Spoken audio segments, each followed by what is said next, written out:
Sekarang kita mau belajar firman Tuhan, ya. Kita mau mengerti bahwa kita ini perlu dibereskan hal-hal yang paling penting di hidup kita. Bukan hal-hal yang cuma sehari-hari di hidup kita. Jadi hal-hal yang paling hakiki yang harus dibereskan. Karena kalau itu sudah dibereskan, maka kita menjalani hari-hari kita dengan cara yang berbeda, suasana yang berbeda, keadaan yang berbeda. Tapi sementara kita selalu hanya sibuk tentang kebutuhan sehari-hari, keinginan tentang hal-hal yang kita butuhkan sehari-hari itu. Ya, kita akan buka sekarang Kisah Rasul pasal 3 ayat 1 dan seterusnya.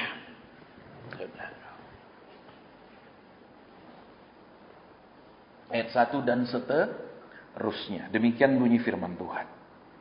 Ya. Pada suatu hari menjelang waktu sembahyang, yaitu pada pukul 3 petang, naiklah Petrus dan Yohanes ke bait Allah. Di situ ada seorang laki-laki yang lumpuh sejak lahirnya, sehingga ia harus diusung. Tiap-tiap hari orang itu diletakkan dekat pintu gerbang bait Allah yang bernama Gerbang Indah untuk meminta sedekah kepada orang yang masuk ke dalam bait Allah. Ketika orang itu melihat bahwa Petrus dan Yohanes hendak masuk ke bait Allah, ia meminta sedekah. Mereka menatap dia dan Petrus berkata, "Lihatlah kepada kami." Lalu orang itu menatap mereka dengan harapan akan mendapat sesuatu dari mereka. Tetapi Petrus berkata, "Emas dan perak tidak ada padaku, tetapi apa yang kupunyai kuberikan kepadamu. Dalam nama Yesus Kristus orang Nazaret itu berjalanlah." Lalu ia memegang tangan kanan orang itu dan membantu dia berdiri. Seketika itu juga kuatlah kaki dan mata kaki orang itu. Ia melonjak berdiri dan berjalan kian kemari dan mengikuti mereka ke dalam bait Allah, berjalan dan melompat-lompat serta memuji Tuhan. Saudara, kita mau lihat hal ini, mungkin kita merasa ini tidak ada hubungan dengan kita. Ini situasi sama sekali nggak ada relevansinya dengan hidup kita. Kita nggak lumpuh, nggak ada yang lumpuh di sini. Semua sehat. Paling cuma ada ekonomi yang sedang lumpuh, ya. Tapi lumpuh fisik enggak. Ya, tapi kita mau belajar, saudara, beberapa hal yang kalau kita perhatikan ada persamaannya dengan kondisi kekristenan atau beberapa orang Kristen saat ini. Yang pertama kalau kita perhatikan, ayat kedua, di situ ada seorang laki-laki yang lumpuh sejak lahirnya sehingga ia harus dihusung. Kita lihat ada dua kata, yaitu yang pertama lumpuh sejak lahir dan harus diusung.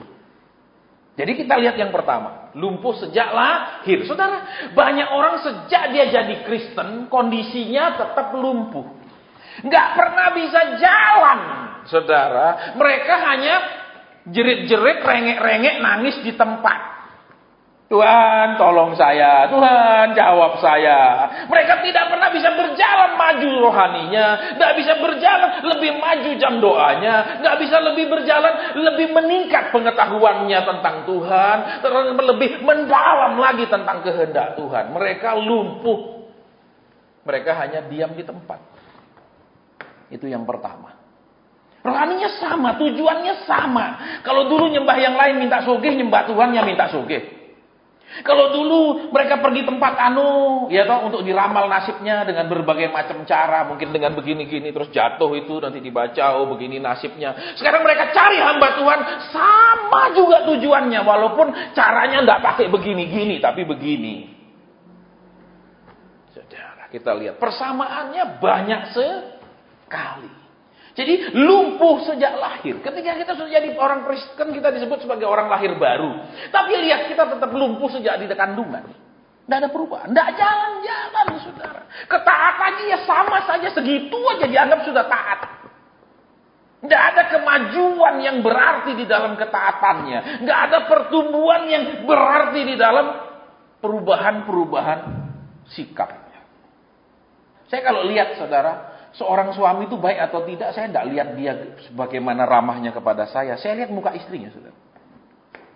Saya mau kasih tahu saudara, kuncinya melihat suami itu baik atau tidak, lihat muka istrinya, itu paling gampang.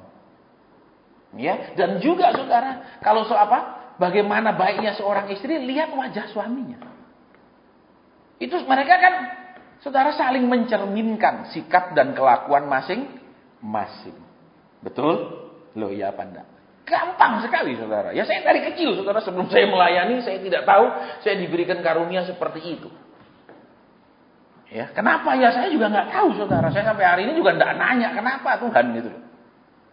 Ya. Karena kan kadang-kadang kalau saya lihat wanita itu untuk rukun harus banyak ngalah. Amin. Amin.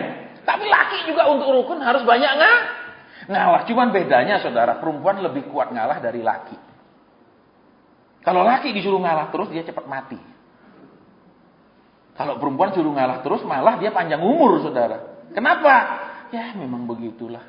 Ya memang dulu aku masih muda, gadis goblok. Amin. Sudah nikah baru pinter, betul, baru melek. Oh laki itu ternyata saya enggak lihat ya, supaya enggak rasa tertuduh. Dulu kan masih muda sebagai anak gadis, pikirannya kan enggak benar-benar memahami laki-laki, betul? Seperti saya ingat masih SMP kita belajar tentang sebuah cerita namanya The Little Red Coat. Gadis kecil berbaju merah. Ya suatu hari dia pergi ke rumah neneknya, saudara ceritanya. Ya once upon a time, gitu ceritanya kalau zaman kita belajar bahasa Inggris dulu. Ya ada seorang gadis kecil berbaju merah, dia mengunjungi neneknya. Nah, saudara yang pernah belajar bahasa Inggris pasti tahu cerita itu toh. Terus dia ketuk pintu, kok suara neneknya berbeda. Terus dia masuk ke dalam, kok neneknya lagi tidur ketutup semua ketutup. Ya kenapa neneknya? Ternyata saudara neneknya sudah dimakan serigala. Dan serigala itu lagi nungguin dia. Itu ceritanya saudara. Ya, tapi kita tidak bahas itu saudara. Karena kan ibu-ibu yang dulu ketika masih gadis itu kan masih culun banget, betul? Betul, pikirannya masih, kalau pria ini baik sekali, penuh perhatian sekali, berarti dia baik sekali, amin. Tapi begitu nikah kita baru tahu. Iya kan? Baru. Kalau dulu, betul, ya toh seperti iklan apa namanya toh?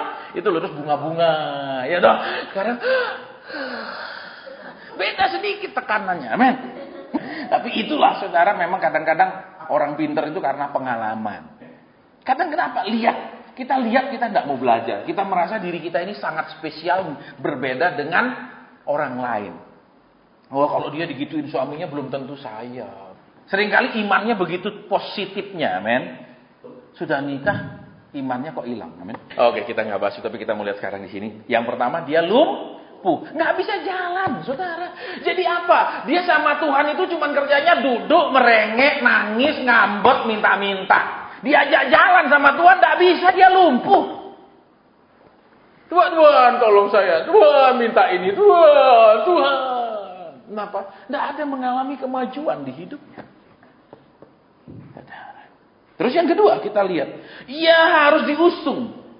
Orang ini tidak bisa mandiri, saudara. Orang ini tidak bisa menjalani hidupnya secara mandiri. Dia sangat tergantung sama orang lain. Beberapa hari lalu, saudara, saya terima kiriman video dari teman tentang hamba Tuhan yang berkhotbah tentang dia seorang gembala. Dia khotbah tentang kesalahan gembala. Ya, bagus sih sebenarnya.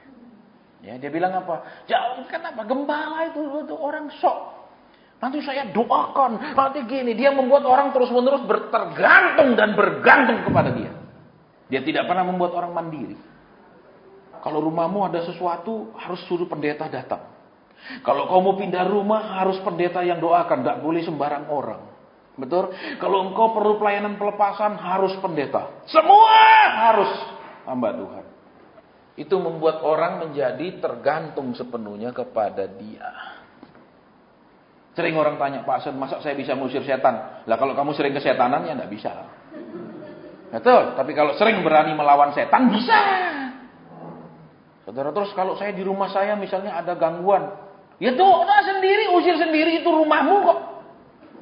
Loh yang punya yang lebih berhak, betul. Tapi kita sudah terpola, saudara. Itu entah kita lahir memang lumpuh karena kita memang tidak malas, manja, tidak mau bertumbuh, kerjanya cuma merengek aja siang malam sama Tuhan, ya. Atau memang kita dilumpuhkan oleh pengajaran. Kalian tidak bisa, betul? Tidak bisa, nanti setan serang balik, jangan coba-coba. Ditakut-takuti, saudara. Saya pernah ketemu suatu pengusaha, dia cerita sama saya, Pak Sen, dulu tuh ada, saya nggak sebutlah nama itu, etika ya. Itu dia bilang, dia pendoa nih saudara. Pendoa.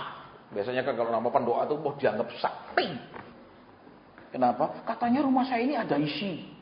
Lah ya jelas toh isi rumah ada isi, ada kasur, ada ranjang.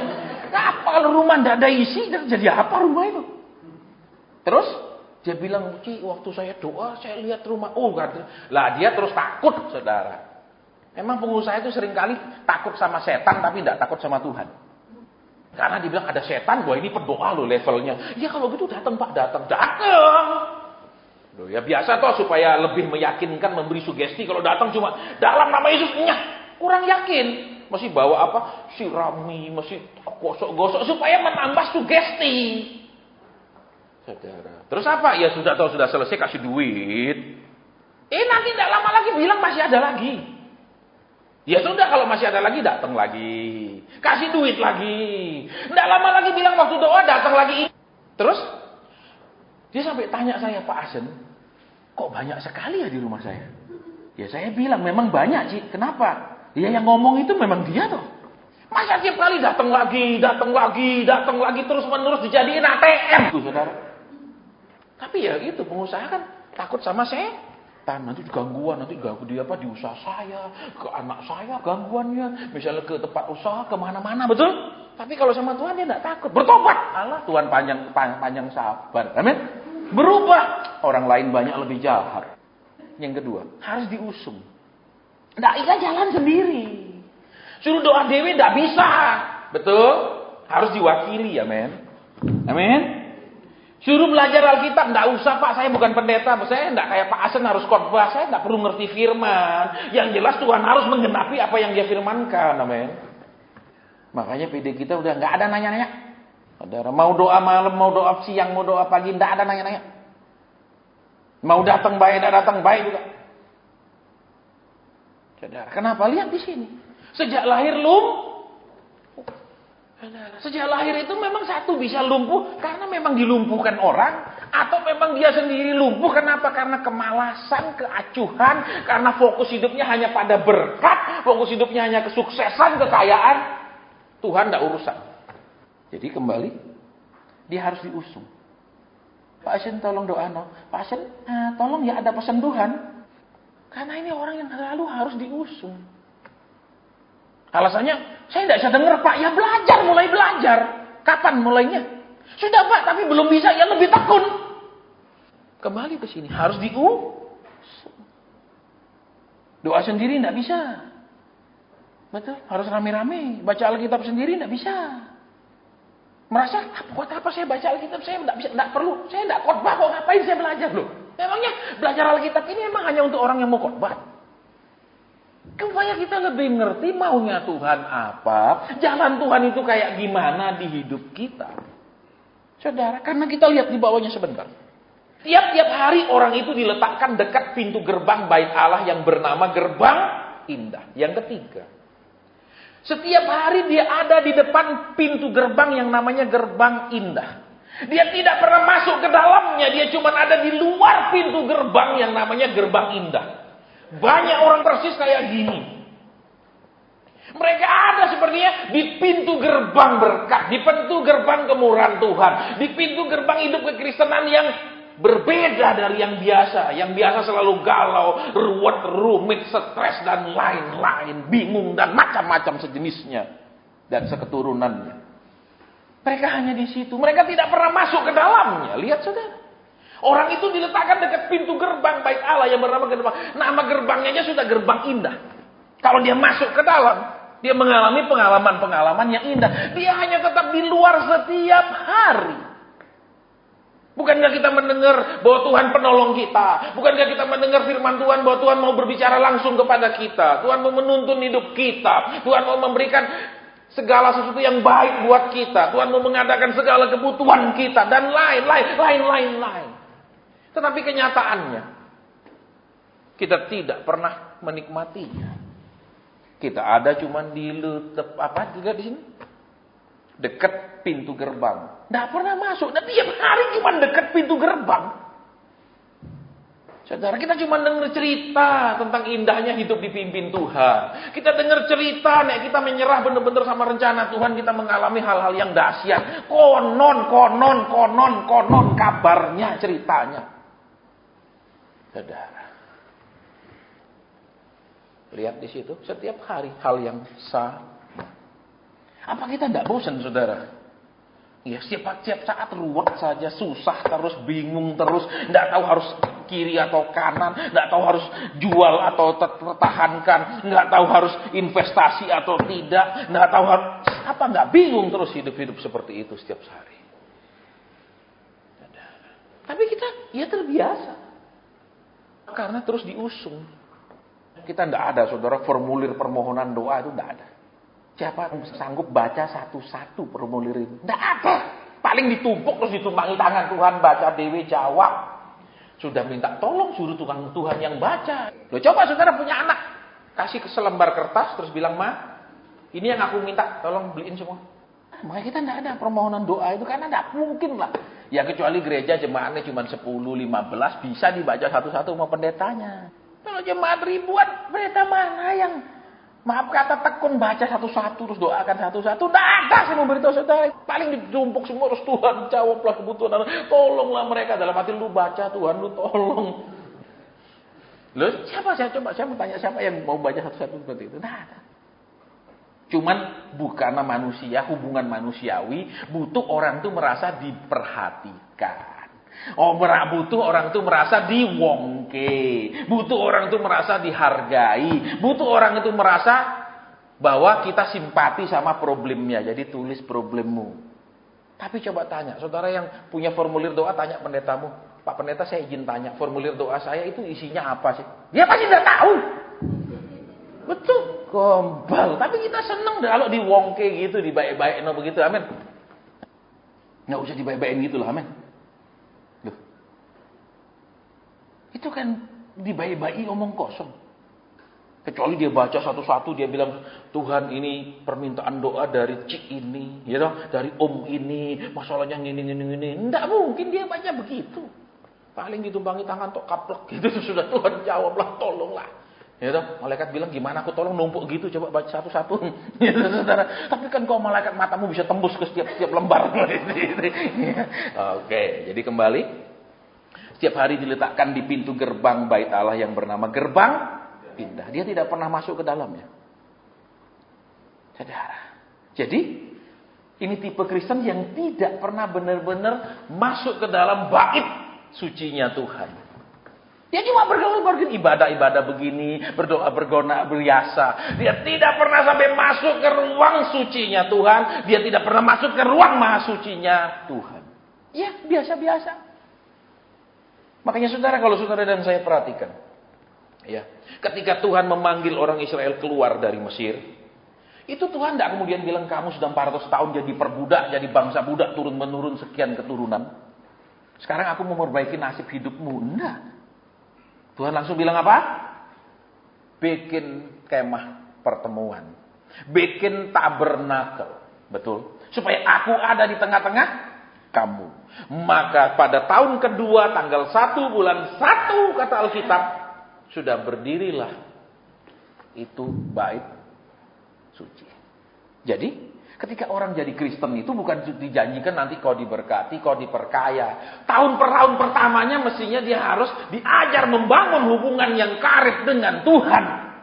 Bukan ngurusi nasibnya yang miskin jadi kaya, yang punya utang dibayarin. Tidak. Kalau saudara baca di kitab Keluaran, saudara akan lebih mengerti. Itu sudah salah, kenapa? Lah, dari dia mulai sekolah SD kelas 1 sudah kurikulumnya salah. Terus bagaimana saudara kalau dia sudah sekolah SMA mau diperbaiki? Ini sudah kesalahan yang sudah mendarah daging. Terus, untuk meminta sedekah kepada orang yang masuk ke dalam bait, apakah jaminan setiap orang memberi kepada pengemis? Tidak. Bisa dapat, bisa tidak. Dan kedua, apakah orang memberi kepada pengemis itu berlimpah ruah begitu? Atau ala kadar? Ala kadar. Saudara, kita lihat di sini, dia meminta sedekah kepada orang yang masuk ke dalam bait Allah.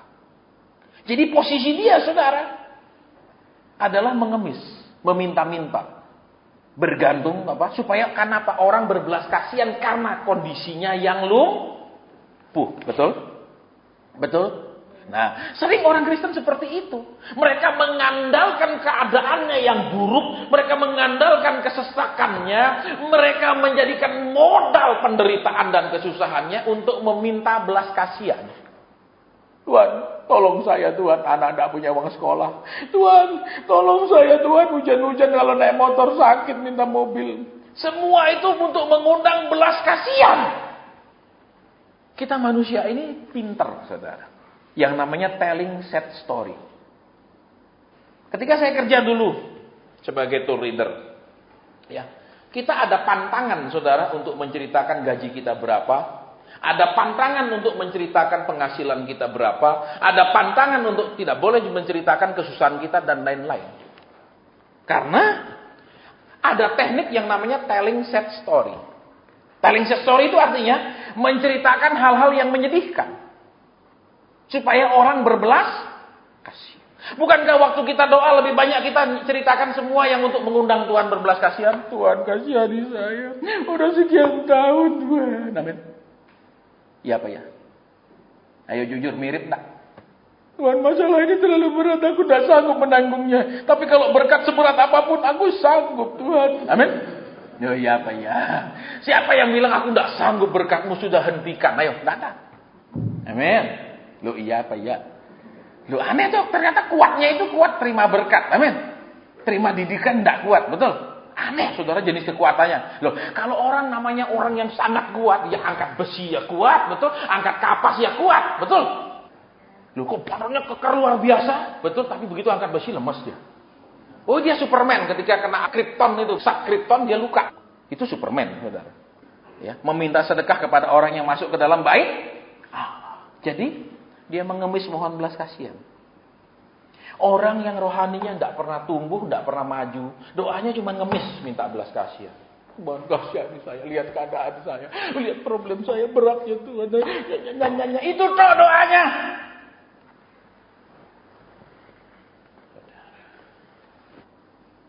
Dan saudara, Tuhan tidak tertarik dengan doa-doa merengek-rengek, ngemis seperti itu. Tadi saya ngomong sama Edinho, kalau andai Tuhan bilang masih tetap ada persekutuan tahun depan, kita bikin ganti namanya. Namanya PDPAM. Persekutuan Doa Pendewasaan Anak-anak Manja. Saudara.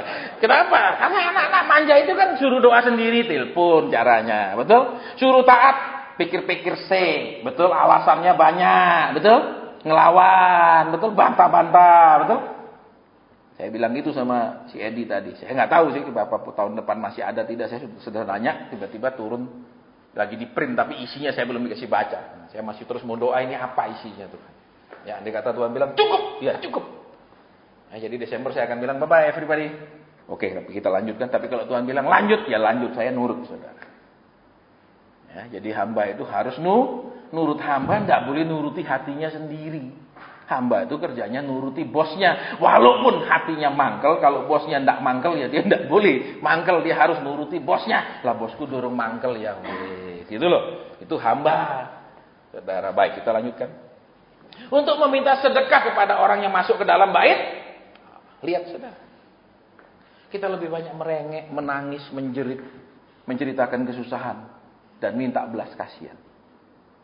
Doa-doa kita jarang memuji dan bersyukur atas problem. Doa kita jarang bilang terima kasih atas problem ini. Di sini aku bisa mengukur tingkat ketaatanku. Di sini aku bisa melihat tingkat imanku ternyata sama sekali nol. Gampang sekali goyah, bingung, stres. Ya, kita hanya tolong. Tuhan lihatlah. Namanya Tuhan bilang dari dulu aku udah lihat. Berat. Bukankah ada firmanku mengatakan bahwa pencobaanmu tidak melampaui kekuatanmu, tapi rasanya sudah tidak kuat. Bukan tidak kuat, kamu tidak mau.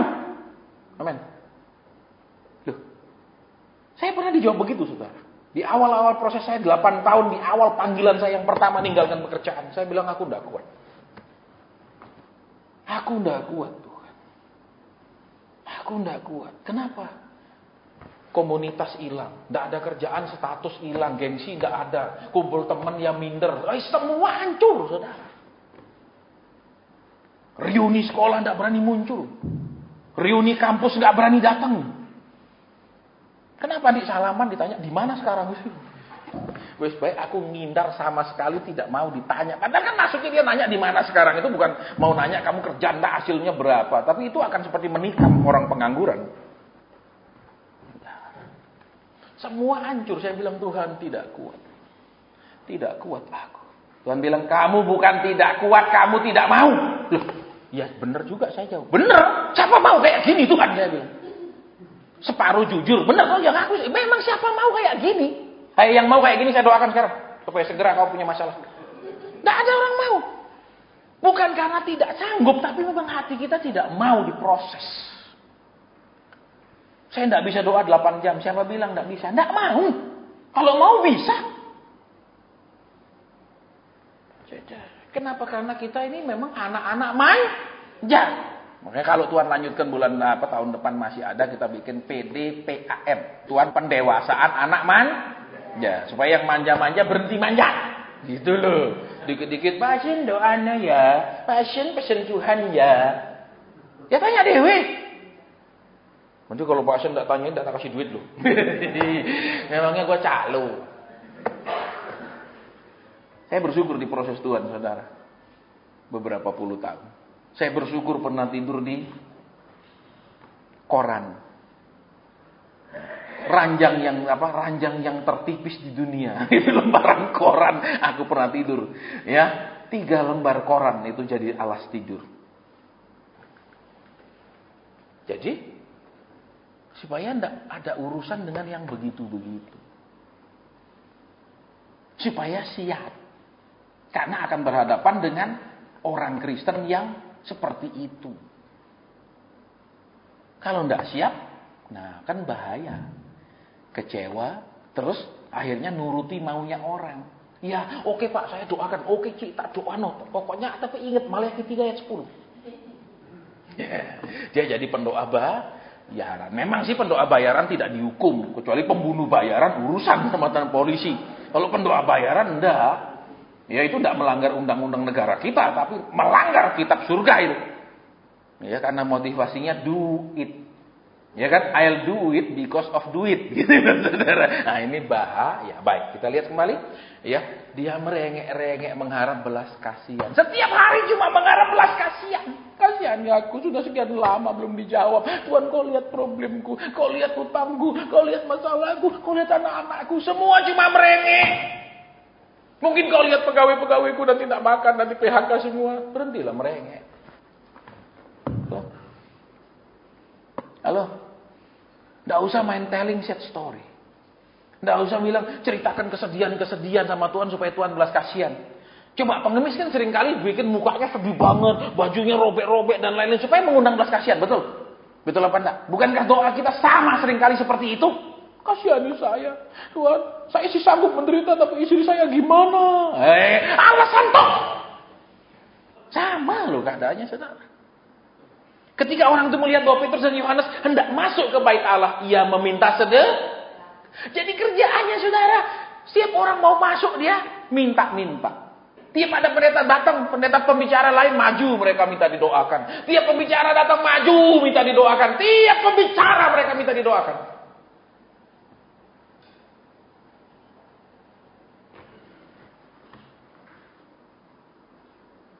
Ya, rusak sekali saudara. Kalau dulu mereka suka ramalan nasib, sekarang mereka mencari pendeta untuk diramal nasibnya. Prakteknya berbeda tapi intinya semua sama. Cari ramal nasib. Lihat di situ. Ketika ia melihat Petrus dan Yohanes hendak masuk ke bait Allah, ia meminta sedekah. Halo? Sudah berhentilah waktunya saudara dan saya ini merengek-rengek. Minta terus ke sana kemari, cari pendeta A, B, C, D, E, F, sampai Z. Mungkin besok kalau ada alien turun dari mana, saudara minta juga didoakan. Ini sinaf. Berhenti jadi orang lumpuh. Ya, terus kita lihat di bawahnya. Mereka menatap dan Petrus berkata, lihatlah kepada kami. Lalu orang itu menatap mereka dengan harapan akan mendapat sesuatu dari mereka. Kita melihat, saudara, ketika dia disuruh melihat lebih lagi. Kan dia melihat Petrus dan Yohanes masuk. Betul? Tapi sekarang Petrus dan Yohanes suruh lihat. Kalau kau lihat aku sebagai potensi untuk dapat sesuatu, sekarang lihat ulang. Lihat lagi. Jadi kalau saudara dan saya saat ini masih menganggap Tuhan cuma penyelesai masalah, pembayar utang, pemberi pinjaman tanpa jaminan, ya toh, pemberi berkat tanpa perlu dikembalikan dan lain-lain. Lihat lagi ulang. Lihat saudara. Ketika orang itu melihat bahwa Petrus dan Yohanes hendak masuk ke bait Allah yang meminta sedekah. Terus saya di bawahnya. Tapi Petrus lalu orang itu menatap mereka. Ya. Dan Petrus berkata, lihatlah kepada kami. Lihat ulang lagi. Jangan asal lihat. Lihat ulang. Saudara, sering kita sama Tuhan itu ngelihatnya Tuhan itu cuma sebagai ya penolong saya. Saya butuh, saya cari. Saya kepepet, saya datang ibadah. Saya enggak kepepet, ya saya enggak datang. Betul? Saya enggak susah, ya saya enggak doa. Saya enggak butuh Tuhan, ya saya enggak berubah. Kalau saya butuh, tegur sudah Tuhan. Tegur semua dah. Semua dah tegur sekarang saya mau. Saudara, seringkali orang mau ditegur itu bukan karena dia ingin menyenangkan Tuhan. Cuma ingin supaya Tuhan itu jatuh kasihan dan menolong dia. Jadi tujuannya minta ditegur itu bukan untuk nyenengno Tuhan. Bukan karena dia sadar kesalahannya. Semata-mata supaya penghalang doanya dijawab. Itu saja. Dan that's completely wrong motivation. Kalau saudara punya anak, terus anaknya bilang, iya Pak, Papa bilang apa saja saya mau nurut. Papa bilang apa saja saya mau dengar. Tapi tolong Pak, saya minta mobil. Ini anak mau berubah tujuannya apa? Ya mobil itu tujuannya. Bukankah kita seringkali ingin berubah? Makanya banyak orang bilang sama saya, Pak Hasan tegur sudah. Apa kata Tuhan sampaikan sudah. Motivasinya apa? Ya supaya saya cepat dijawab. Tidak ada motivasinya tentang Tuhan. Tidak ada motivasi. Memang saya salah, saya harus banyak ditegur. Memang saya masih banyak keliru, saya harus banyak diingatkan. Tidak ada. Banyak kan? Ya supaya saya cepat dijawab. Enak. Makanya kalau saudara sekarang, apa tolong doa, ada teguran sampaikan. Tidak ada. Saudara. Tegurannya, rubahlah motivasi sama Tuhan. Coba saudara punya istri, terus istri saudara tanya, yang dulu kamu ditaksir sama si Anu, misalnya si Acong, si Anu, kok kamu pilih aku? Soalnya gini Pak, aku lihat si Acong masih masa depannya kayaknya suram. Dia kerja titinya banyak. Nanti banyak tanggungan Pak. Jadi satu. Ya terus si Aliong gimana? Wah si Aliong namanya aja Leong naga galak banget Pak. Aku takut Pak. Daripada nanti aku nikah disiksa dia Pak. Misalnya gitu, ya. Itu misalnya, ya. Itu ya ini terus lagi diceritakan supaya mengingatkan masa lalu gitu loh.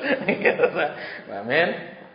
Terus itu si Anu gimana? Aduh Pak, si Anu sih ganteng Pak, anak orang kaya Pak, tapi gobloknya minta ampun Pak, ngomong enggak nyambung Pak. Oh, namanya Anu, Saudara. Ya kalau Saudara pernah nonton film Anu tahun 70-an tuh ada kisah tentang orang Chinese pedalaman yang pergi Hong Kong. Dia gini aja bingung, ya. Kalau dulu orang pedalaman itu dihina nih di Hong Kong, dianggap orang kampung. Sekarang orang Hong Kong cari kerja di pedalaman Cina, Saudara. Ya, jadi sejarah terbalik. Gitu. Terus, kenapa kamu pilih aku? Soalnya aku lihat gini, Pak. Kamu kan anak paling besar. Terus papa mamamu kayaknya oke banget sayang kamu. Terus ya kayaknya kan masa depan lebih cerah. Oh berarti ini cinta duit loh ya tuh Pak. Kan kita cinta juga pakai hitungan, pakai otak. Cinta murni itu enggak ada. Itu cuma untuk anak-anak umur 8-9 tahun. Oh pantas nih begitu aku kiri kamu ngamuk tok selama ini. Ternyata cintamu kayak gitu. Oh baru tahu. Nah itu loh Saudara. Kalau istri cinta suami cinta murni, dia mau jadi kiri, dia mau sementara menikah ya enggak masalah. Tapi kalau cintanya hanya untuk kenyamanan hidup, kenikmatan hidup, begitu enggak nikmat hidup ini, wah nyanyinya minta ampun Saudara. Nggak ada seriosa. Gitu. Ya, jadi istri-istri yang seperti itu bertobat, amin. Oke, karena lihat mereka menatap dia dan Petrus berkata, lihatlah kepada kami. Apa orang ini tidak sedang melihat dia? Apa orang ini kan melihat ayat yang ketiga. Lalu orang ini melihat Petrus dan Yohanes. Tapi Petrus bilang, lihat kami. Disuruh lihat lagi, lihat lebih lama, lihat ulang. Kita seringkali, saudara, tidak mau melihat ulang. Kita tidak mau lihat lebih detail, lebih jelas. Kenapa? Ya kita sudah beribadah, kita sudah rajin gereja. Udah kalau tiap kali disuruh maju antar persembahan kita maju. Bahkan kita kasih 100-an bukan 50-an. Mungkin orang kasih 5.000-an, 10-an, kita kasih ratusan. Ya, yang merah kita merasa sudah hebat. Tuhan bilang lihat ulang lagi ya. Lihat lagi ya, lebih jelas. Terus di bawahnya. Lalu orang itu menatap mereka dengan harapan akan mendapat sesuatu dari lihat, saudara. Ketika Petrus menyuruh dia orang ini melihat ulang. Orang ini memang melihat ulang, tetapi dengan tujuan yang sama. Lihat ayat 3. Orang ini melihat Petrus Yohanes hendak masuk ke bait Allah, ia meminta sedekah. Ayat kelima. Orang itu menatap untuk mendapat sesuatu. Dia melihat ulang, dia melihat lagi, dia melihat lebih lama, lebih detail, lebih konsentrasi. Tetapi tujuannya sama. Halo? Kita sudah Kristen terlalu lama, tujuannya sama, nggak berubah. Cuma cari kenyamanan hidup. Cari berkat, cari lebih kaya, lebih sukses. Cari pembebasan dari masalah. Nggak ada perubahan. Selalu sama. Terus di bawahnya. Ayat 6. Tetapi Petrus berkata, emas dan perak tidak ada padaku, tetapi apa yang kupunyai kuberikan kepadamu. Demi nama Yesus Kristus, orang Nazaret itu berjalanlah. Lalu ia memegang tangan kanan orang itu dan membantu dia berdiri. Seketika itu juga kuatlah kaki dan mata kaki orang itu. Yang Petrus dan Yohanes lakukan adalah hal yang paling inti menjadi persoalan di hidupnya. Bukan hanya memberikan dia sedekah yang mungkin cukup untuk sehari itu saja. Atau mungkin 2 hari lah karena dia berbelas kasihan. Atau mungkin seminggu lah karena dia kasih lebih banyak. Tapi yang dia selesaikan adalah pokok persoalan orang ini. Kenapa dia duduk di situ? Yaitu kelumpuhannya. Kenapa dia selalu mengemis? Yaitu kelumpuhannya yang diselesaikan. Saudara, Tuhan tidak tertarik hanya menyelesaikan masalah hidupmu sehari-hari. Yang dia selesaikan inti masalah hidup kita, itu yang dia selesaikan. Itu yang dia tertarik. Dia tidak hanya tertarik nolong kita ketika kita punya hutang. Ketika kita nggak bisa bayar kredit. Ketika kita punya perusahaan kacau dan lain-lain. Dia mau mengurusi yang paling inti di dalam hidup kita. Kelumpuhan itu yang diurusi. Tapi kita seringkali tidak tertarik. Jangan urus Tuhan, yang paling penting di hidup saya. Urus ini saja. Ini utang saya. Ini keinginan saya berikan. Ini ambisi saya adakan. Ini saya terobsesi punya ini. Supaya tercapai. Kita tidak tertarik dengan apa yang Tuhan tertarik. Kita hanya paksa Tuhan untuk tertarik dengan apa yang menjadi obsesi kita. Bayangkan kalau seorang anak diajak katakan, ayo kita pergi makan ke mall. Begitu lewat toko mainan dia, mama sebentar pak, sebentar aku mau kita pergi makan, sudah lapar. Enggak, mau mainan, guling-guling. Itu kekanak-kanakan. Saya nggak tahu, saudara juga kalau memang PD ini masih tahun depan, saya juga tanya Tuhan, boleh nggak namanya PD PAM? Siapa tahu orang salah mengerti loh, PD pendewasaan anak man. Nah, saudara kalau saudara baca begitu banyak artikel. Tidak ada keluarga yang memanjakan anak sukses.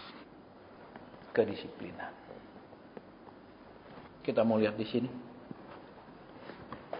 Orang lumpuh itu tidak bisa baju, tidak bisa jalan. Betul? Suruh baca Alkitab enggak jalan dia. Suruh berdoa enggak jalan dia. Bapak yang doain.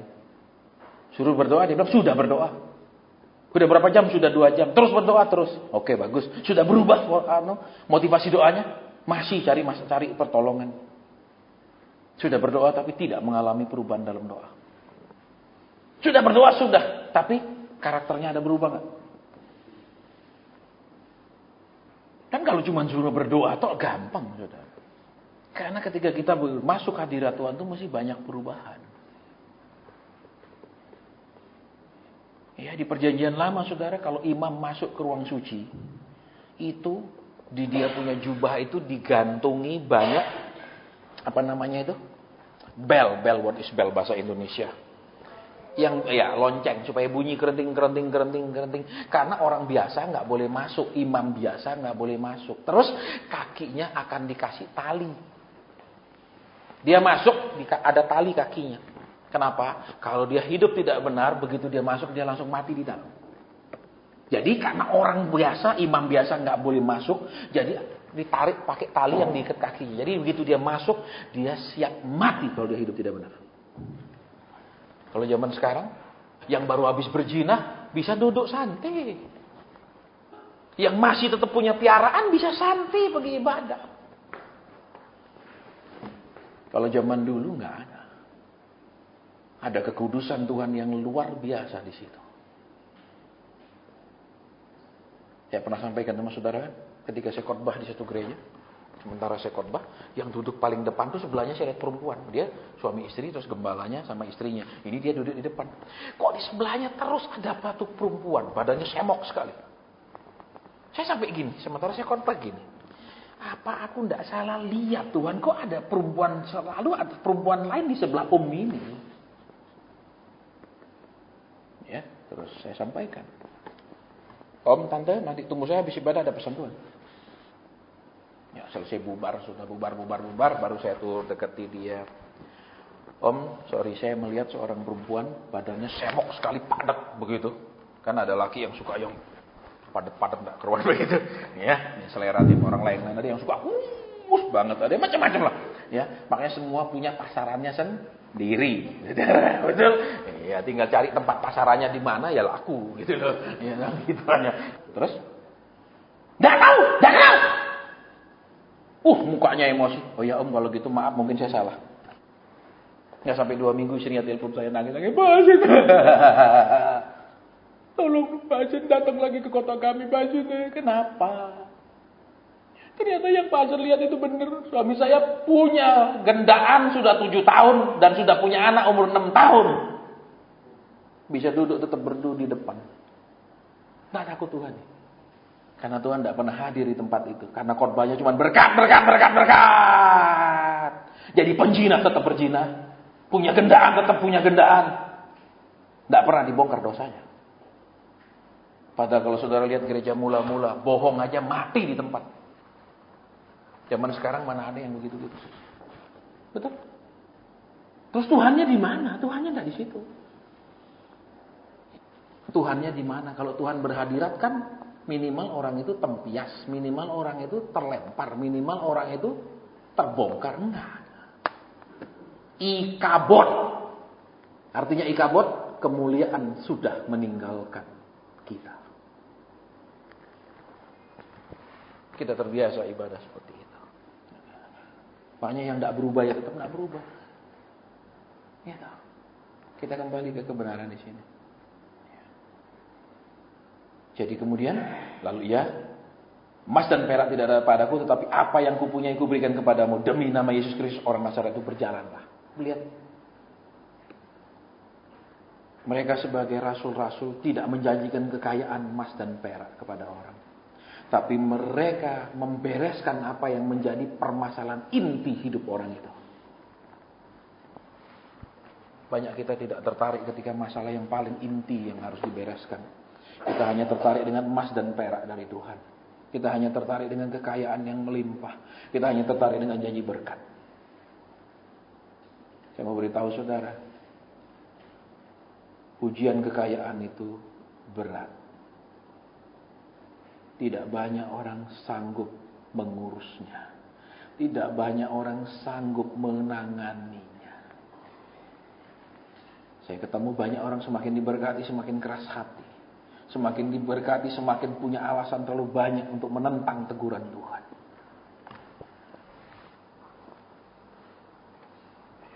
Tidak salah kita ingin menjadi kaya.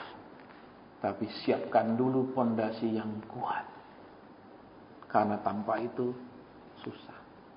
Coba kalau suamimu tidak berubah kasih dia kaya. Rusak dia. Coba kasih dia melarat. Dia akan selalu di sisimu siang dan malam di rumah. Kenapa? Tidak ada modal keluar. Betul? Kan baik. Amin.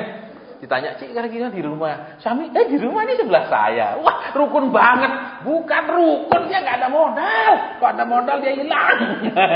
Halo? Jadi Tuhan membantunya supaya suaminya bisa di rumah dengan cara dikerok habis modalnya. Amin. Kadang Tuhan tuh membantu kita, saudara, dengan cara-cara yang memang kita senangi. Halo? Baik, terus Ia melonjak berdiri lalu berjalan kian kemari dan mengikuti mereka ke dalam bait Allah, berjalan dan melompat-lompat sambil memuji Tuhan. Ketika dia sudah bisa berjalan, saudara, hidupnya berubah. Saudara kan lihat di sini. Apa kita tidak bosan? Sejak mulai dari Kristen kita ini lumpuh. Apa tidak bosan? Apa tidak bosan sampai hari ini cuma kita merengek-rengek, menangis-nangis, cuma cerita telling sad story sama Tuhan. Kasihani saya Tuhan, dari dulu hidup susah Tuhan. Tuhan bilang, ya aku pernah bikin kamu senang, tapi habis itu kamu senang, kamu nyusahkan aku. Betul? Mending kamu yang susah, aku yang senang. Amin. Kalau kita lagi dibikin senang sama Tuhan, kita bikin dia susah. Betul? Laki pegang uang, hidup tidak rohani, rusak. Betul? Laki pegang uang, maaf kata, dia bilang apa? Istriku, ini uangku. Padahal Tuhan bilang ketika mereka menikah, mereka menjadi satu. Uangmu, uang istrimu. Kenapa? Kan katanya sudah jadi satu. Halo? Mintanya senang jadi waktu jadi satu. Tapi kalau uang jadi satu, tidak senang. Berhentilah telling sad story. Aku kayak gini Tuhan. Tuhan bilang, ayo aku mau sembuhkan kamu. Inti di dalam hidupmu itu yang perlu dibereskan. Masalah paling pokok di hidupmu itu yang perlu dibereskan. Tiap orang masalah pokoknya berbeda, saudara. Ya, ada karakternya yang menjadi masalah pokok, ada obsesinya menjadi masalah pokoknya, macam-macam. Tidak ada satu obat yang menyembuhkan segala penyakit. Berhentilah senang dengan kelumpuhan kita, malah memanfaatkan kelumpuhan kita. Izinkan Tuhan menyembuhkan kelumpuhan itu. Berhenti merengek-rengek minta belas kasihan terus sama Tuhan. Belajar maju. Belajar, rela hati dididik, rela hati diproses. Mau merengek, kasihan anak-anak saya Tuhan. Tidak usah pakai nama anak-anakmu. Betul? Kan banyak orang pakai apa permohonan untuk menguatkan permohonannya, nyebut macam-macam, betul? Ya enggak, kasihan Tuhan, mama saya sudah tua, kalau saya diproses gimana? Kalau saudara sedang sekolah bisa enggak bilang, Pak Guru, saya enggak konsentrasi hari ini. Kenapa? Mama sakit di rumah, jadi maaf ya, ulangan umum saya enggak ikut. Boleh? Iya. Terus, Pak Guru, saya nilainya jelek. Ya karena papa enggak mau ngajar di rumah. Jadi Bu Guru malam ya. Bisa gitu? Iya sudah kalau gitu. Berarti kamu ulangan dapat berapa? Dapat 3 Bu Guru. Oke nyo. Tambahin sedikit 3 lagi sebelahnya jadi 8, betul? 3 digabungin jadi 8. Begitu bisa dimaklumi gitu? Nggak bisa. Kita sama Tuhan bukanlah menjadi orang yang anak-anak yang perkasa, mau dididik, punya rela hati, tapi seringkali jadi anak-anak manja yang lumpuh dan memanfaatkan kelumpuhan itu untuk mengundang belas kasihan dan selalu tergantung orang lain. Saya sering saudara, Pak Hasan, ini rumah saya ada setan, doa sendiri. Gak bisa, siapa bilang gak bisa? Nanti setannya nyerang balik. Itu kalian tuh ditakut-takuti. Kenapa? Supaya terus bergantung sama orang lain. Karena nek terus bergantung gampang diminta-mintai. Kedua, mungkin dia tidak bermaksud meminta. Tapi kalau kita tidak bergantung sama dia, dia merasa tidak jadi orang penting. Dia tidak merasa menjadi orang yang dibutuhkan. Dia ingin terus-menerus jadi orang yang dibutuhkan.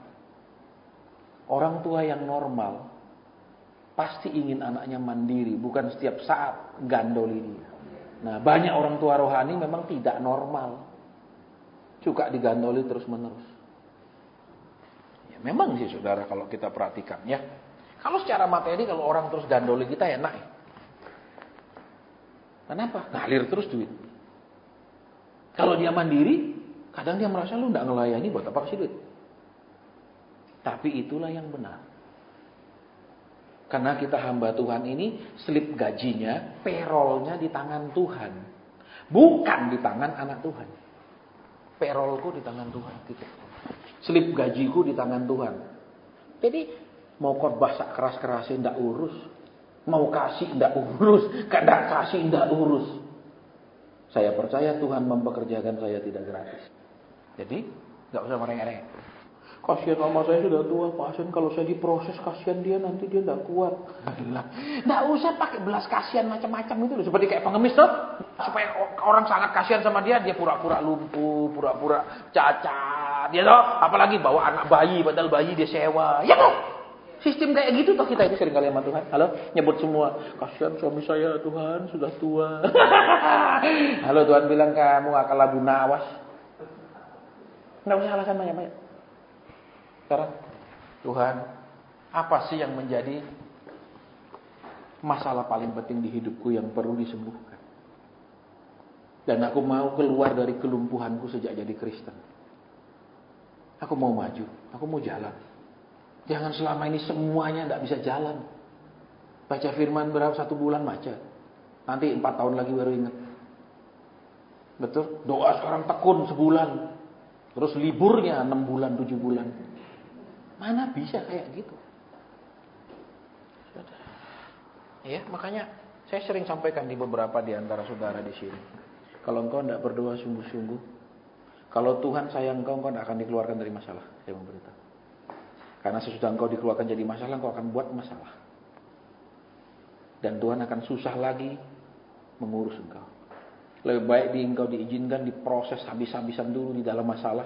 Sehingga pada saat Tuhan memberikan kelegaan, engkau tidak berani buat masalah lagi. Wes kapok, bener-bener kapok. Saya tidak bilang saya ini sangat taat sama Tuhan. Itu bukan, saudara. Saya takut. Cukup aku melewati padang gurun itu 1 kali. Aku takut masuk lagi. Jadi itu menjadi rem yang sangat kuat supaya tidak macam-macam. Kalau saudara sampai hari ini belum masuk padang gurun yang bikin saudara super kapok sampai tua, ya masuk sih. Halo? Halo? Masuk sih. Loh? Iya. Saudara. Supaya Pak nanti dikasih lega, dikasih sugih, dikasih melimpah, enggak berani Tuhan, enggak berani. Kenapa? Masih terbayang pengalaman di situ. Kalau bikin aneh-aneh Tuhan bilang malaikat lempar lagi dia ke sana, utara, timur, barat sama jauhnya. Ayo. Ya, jadi enggak usah bilang Tuhan tolong, Tuhan angkat, Tuhan selesaikan. Enggak, engkau harus punya pengalaman sampai benar-benar kapok. Kalau istilahnya tuh Pak Tris itu namanya kapok tua katanya. Sampai tua kapok. Bukan waktu diproses kapok. Amin. Begitu selesai diproses, bikin lagi nanti. Saudara. Ya. Jadi Tuhan tahu ini anak sudah kapok atau belum. Amin. Kita tidak bisa bilang kapok Tuhan, kapok. Tuhan bilang kamu ngomong kapok gini supaya cepat aku tolong. Amin. Belum. Halo. Loh. Gak ada amin dari tadi. Tolonglah Tuhan, tolonglah. Nah ini loh, tipe ngemis-ngemis gini, kasihanilah Tuhan. Aku anakmu Tuhan. Ya karena kamu anak tak didik. Kalau anaknya orang buat apa, kata Tuhan. Betul? Di sini banyak saudara udah dipepet kayak gitu, masih tidak mau sungguh-sungguh berdoa, masih. Saya bilang. Disuruh berdoa banyak, disuruh berdiam diri, tidak mau. Selalu cari jalan keluar dan selalu merasa ada Tuhan buka jalan keluar. Sekalipun dia menjanjikan segala sesuatu, dia berhak membatalkannya. Saya kasih contoh tadi 2 orang. Masih banyak contoh-contohnya. Tuhan batalkan janji-janjinya. Tuhan batalkan janji-janjinya. Jadi jangan pegang janji Tuhan begitu Tuhan pernah janji, aku pokoknya percaya pasti terjadi. No. Semua janji pribadi bersyarat. Semua janji pribadi Tuhan di Alkitab bersyarat. Saudara baca benar-benar. Ya. Contohnya Yusuf. Jadi saudara baca di Mazmur 105 ya. Itu disebut di situ. Dia dikeluarkan dari penjara sesudah dia lulus dari proses. Kalau di dalam bahasa Inggrisnya, dalam bahasa Indonesia tidak begitu bunyinya. Ya cari Alkitab bahasa Inggris. Jadi Tuhan menjanjikan dia di lewat mimpi 2 kali jadi orang super penting.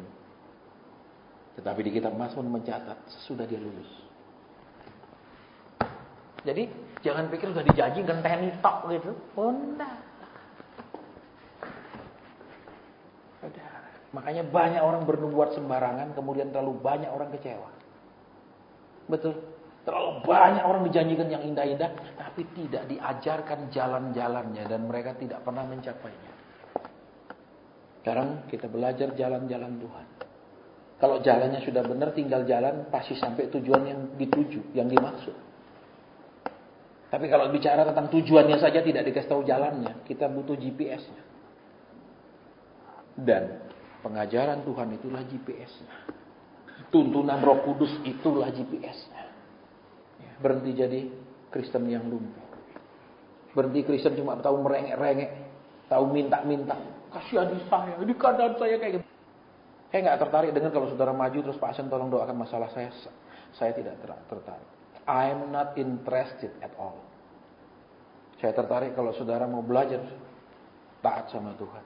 Saudara mau belajar tahu jalan-jalan Tuhan. Di sini bukan ICU. Tapi nanti tambah sepi, Pak. Kita bikin persekutuan tujuannya bukan rame.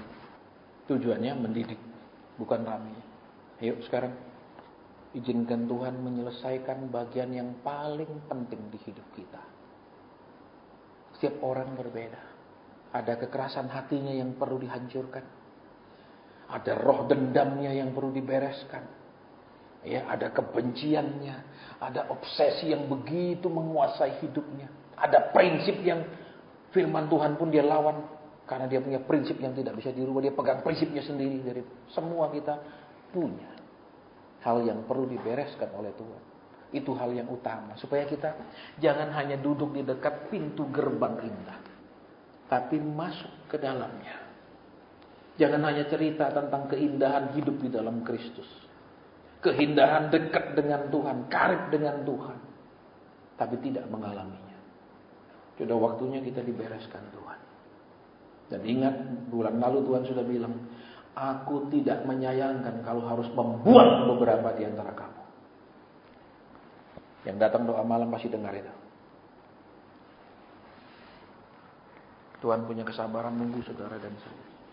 Sampai sekian sabar waktunya, dia punya time limit saudara dan saya tidak berubah. Dia katakan aku buang kamu. Kita sudah memaksa Tuhan sampai ke pojok, sampai ke batasnya. Dan dia katakan selesai. Banyak orang mati tanpa melihat janji Tuhan tergenapi. Banyak orang mati dalam kondisi yang sangat menyedihkan. Baik secara ekonomi, baik secara hubungan keluarga.